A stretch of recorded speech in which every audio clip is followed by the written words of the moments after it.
할렐루야 사순절 19번째 시간입니다. 믿고 최선을 다하라 라는 제목으로 말씀 나누겠습니다.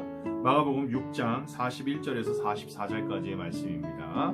예수께서 떡 5개와 물고기 2마리를 가지사 하늘을 우러러 축사하시고 떡을 떼어 제자들에게 주어 사람들 앞에 놓게 하시고 또 물고기 2마리도 모든 사람에게 나누어 주시매 다 배불리 먹고 남은 떡 조각과 물고기를 12바구니에 차게 거두었으며 떡을 먹은 남자가 5,000명이었더라. 아멘. 예수님께서는 조금 더 쉴 틈이 없으셨습니다. 왜냐하면 쉬려고 해도 그곳까지 예수님을 쫓아왔기 때문입니다.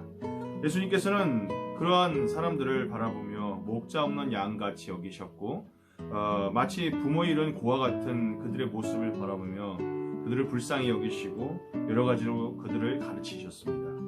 그렇게 한참을 말씀을 전하고 있는데 시간이 꽤 지났던 것 같습니다. 벌써 식사 시간이 된 겁니다. 각자 가서 밥도 먹고 하루를 마무리해야 하는 겁니다. 그런데 이게 웬일입니까? 지금 5,000명이나 되는 사람을 예수님께서 갑자기 다 먹을 것을 주라는 겁니다. 이 이야기를 듣고 아마도 계산 빠른 빌립이나 또 마태나 혹은 가룟 유다가 현실적으로 되물었을 겁니다. 저희가 지금 5,000명이나 먹일 수천만 원의 돈으로 음식을 지금 사가지고 오라는 겁니까? 여러분, 오늘 본문에 모인 사람들을 다 먹이는데 금액이 한 200데나리온을 든다고 말하고 있습니다. 한 사람이 중노동을 7달 벌은 월급과 동일합니다. 그러니까 5,000명의 인원을 먹일 음식의 값도 어마어마한 돈일 뿐만 아니라 지금 어디 가더라도 지금 현재 어느 도시락 업체에 가도 한 번에 5,000명을 먹일 수 있는 분량을 몇 시간 만에 만들어내기 쉽지 않을 겁니다. 그러면서 이건 그냥 질문하는 것이 아니라 지금 어디서 그 음식을 사서 어떻게 5,000명을 먹이라는 말이냐고, 또 어디서 그런 큰 돈이 나냐고, 말도 안 되는 이야기 아니냐라고 어떻게 보면 반문하는 것들도 있습니다. 제자들. 여러분, 그런데 제자들은 중요한 사실을 놓치고 있습니다. 뭡니까? 바로 예수님이 어떤 분인지를 잊고 있다라는 겁니다. 믿음이 없는 사람은 늘 이런 걸 고민합니다. 육신의 필요를 어떻게 채울 것이냐, 일은 시작도 안 했는데 벌써 이래서 안 되고 저래서 안 된다고 생각합니다. 현실적인 계산만 빨라서 늘 부정적일 수 있다라는 거죠. 지금 제자들은 핵심을 놓치고 있는 겁니다. 지금은 예수님의 말씀에 귀를 기울이고 그 말씀에 순종해야 될 때지 저들은 다 어떻게 먹이지? 이걸 걱정하고 따질 때가 아니라는 겁니다. 지금 누가 옆에 계십니까? 주님이 옆에 계시지 않습니까? 그럼 그건 주님이 알아서 할 일이지 우리가 할 일이 아니라는 겁니다. 여러분, 우리가 착각하지 말아야 됩니다. 우리는 하나님도 아니고 예수님도 아닙니다. 우리는 그저 주님이 말씀하시는 것에 순종하기만 하면 됩니다.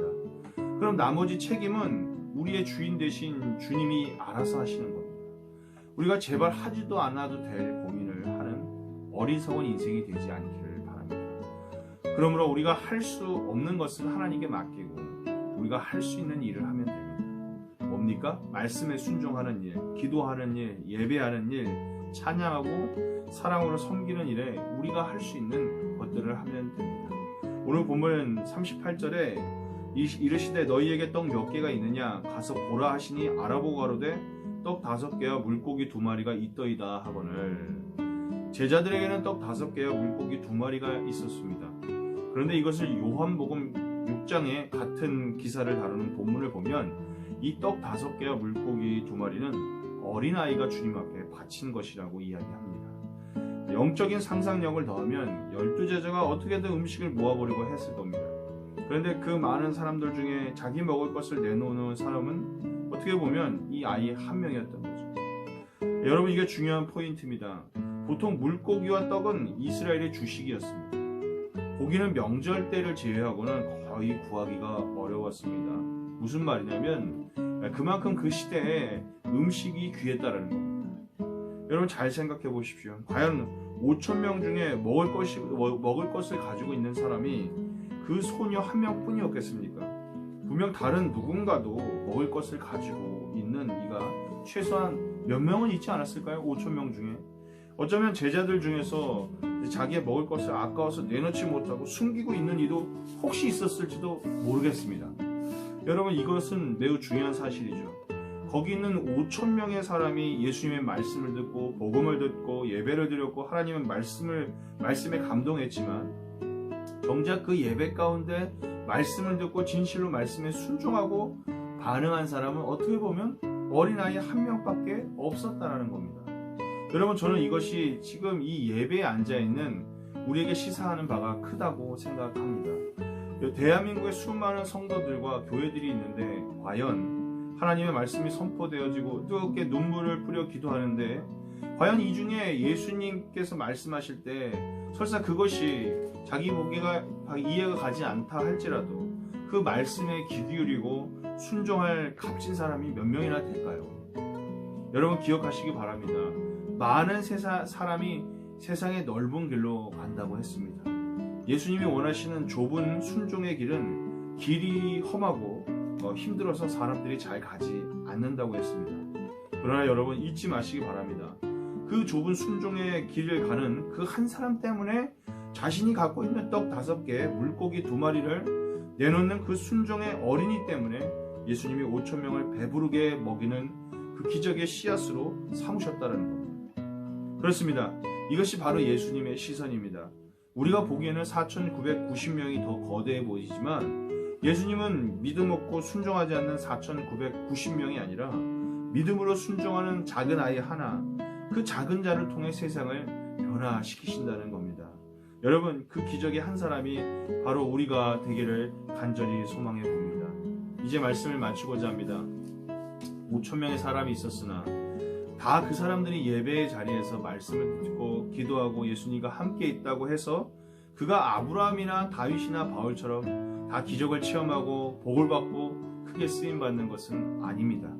5,000명 중에 단 하나의 주님의 말씀을 귀 기울여 듣고 그 말씀에 순종한, 자기의 것을 기꺼이, 그것이 시간이든 물질이든 마음이든 섬김이든 봉사든 뭐든 기꺼이 자신의 것을 내어드린 그 한 아이만 기적의 주인공이 되었습니다. 오늘 이 새벽에 또 이 영상을 보시는 이 시간에 우리가 생각해 보길 원합니다. 주님이 지금 나에게 원하시는 오병이어는 무엇일까요?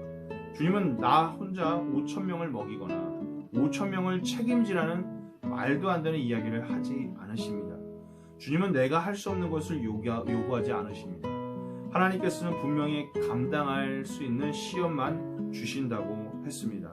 나아가 내가 주님께 드릴 수 있는 건 작은 5병이어이지만 주님이 내게 돌려주실 땐 5,000이어로 차고 넘치게 돌려주신다는 것을 우리가 기억해야 되겠습니다.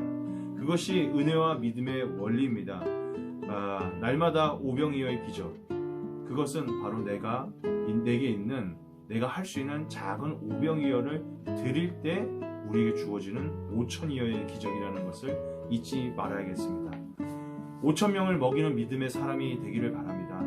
5,000명에 먹을 수 있는 음식을 나 혼자 가지고 있는 그냥 썩어지는 인생이 아니라 5,000명을 먹일 수 있는 주님의 사람, 복된 사람이 되기를 간절히 소망합니다. 그래서 그 오병이어의 축복이 저와 여러분에게 임하길 간절히 원하며, 나아가 나를 통해 나와 가정과 교회와 이웃 5,000명이 복을 받는 축복의 통로가 다 되시길 간절히 소망합니다. 감사합니다.